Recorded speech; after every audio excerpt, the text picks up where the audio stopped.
Hey y'all, it's Khadijah St. Cyr and welcome back to my channel St. Cyr. Now, something many of you don't know about me is that I am a flight attendant. Kinda. Now, how are you kind of a flight attendant? Very easy actually. 2 weeks before my training was supposed to begin, I received that dreadful email from the company explaining that due to the virus, you know, the airline industry is hit horribly. Right? Many people aren't flying, rightfully so, right? But because of that, there isn't really a need for new flight attendants. So when training will proceed for us, it's kind of up in the air. Who really knows, right? So that's pushed me back to square one. And square one for me is like, okay, what do I do now? This is something that was totally random for me. It wasn't something that like was a childhood dream at all. But when I graduated from college, got my degree, shout out to all of the mass communications majors in the world. But even on graduation day, to be quite honest with you, I pretty much knew that I was not going into that field. I had, while I was in school, created my own radio show from the ground up, and even handpicked my 2 co-hosts, which they are amazing. Shout out to Jordan Alexa. She has her own YouTube channel as well called She Speaks. So check that out. That's She Speaks with an X at the end, not an S. And Dylan Matthews.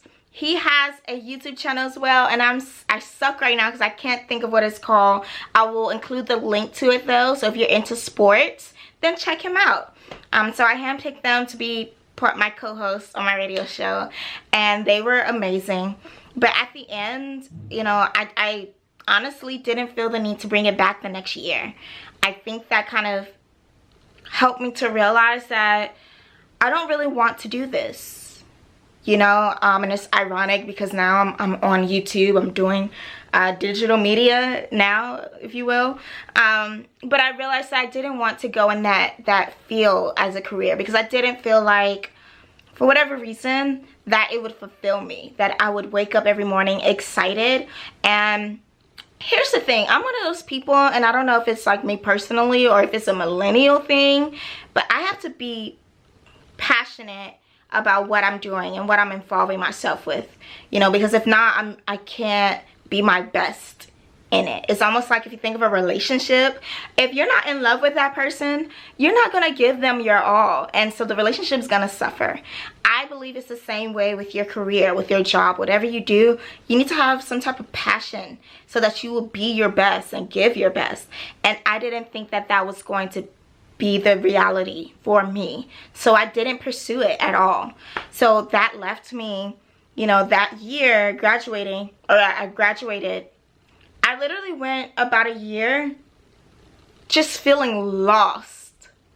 Like I didn't know who I was, what I wanted to do, and I was in a stump, a real life stump, and it sucked. You know, a big part of that is because there were peers of mine who, you know, I graduated with, who, you know, they straight from graduation went straight into their careers and is thriving, right? And obviously I'm happy for them, and the entire time has felt happy for them and commend them, because that is amazing, right? Unfortunately, I just wasn't that person. I wasn't one of those people.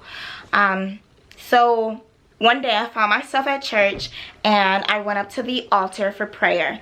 And what I wanted prayer for was guidance of, you know, my life. What do I do? You know, and I didn't need it from that person, but I needed that prayer to, you know, for God to give the guidance. And the usher, she just randomly suggested I look into becoming a flight attendant. And I was just like, that's random. But okay, I'll look into it. So I did, and it just so happened that very day, my company, although I haven't started working for them just yet, but I am still calling it as for what it is. my company was the only company hiring at the time. Now, so I applied. So when I received the CJO, which is the conditional job offer for this company, it was amazing, you know, and it was super cute how they revealed it to me, that I felt on top of the world, and I felt like there was purpose in my life again, right? So when this happened and it felt like it was just totally snatched from me, I felt like my purpose was taken from me again, and so I'm back at square one and feeling lost. Y'all, there's been so many days where I have cried, like literally cried, because it's just like, what do I do now? Like, obviously I have the job, right? Even though I haven't gone through training and all of that, I haven't gotten my wings officially, I have the job, but it's like out of reach. I don't know when I'll be able to actually start. So I have to figure things out for myself, right? Life goes on. So I have to figure out what I'm going to do. Honestly, right now, I'm doing Instacart, right? And it's just, it is what it is. Look, I am delivering you guys' groceries with the smile. This smile, okay? And that's just what's, until something else comes along, that's just what I'm doing. And it's like, you know, we have our moments. I don't know if any of you all are fellow kind of flight attendants or anything else, where, you know, your job has been delayed or furloughed or anything like that, right? Where you're at this point where you got to figure out what to do now. You know, cry your tears, because I definitely cry mine, but also have patience. Have patience. That's what I'm learning. And I'm also learning how to trust God through this whole thing, because eventually things are going to turn back up. It's gonna be all right eventually, right? But that's really all that I can say. Cry your tears, wipe them, be patient. But also too, like, you know, don't just sit around and just wait. Go out there and look for something. Do something. And, you know, we'll get there. You know? That's why I have on my red lipstick today, because I'm just like, in honor of when I do fly, red lip. Now, obviously, I won't have on these earrings and my hair won't be on my face, but red lip. All right, but that's it, y'all. Have a good one.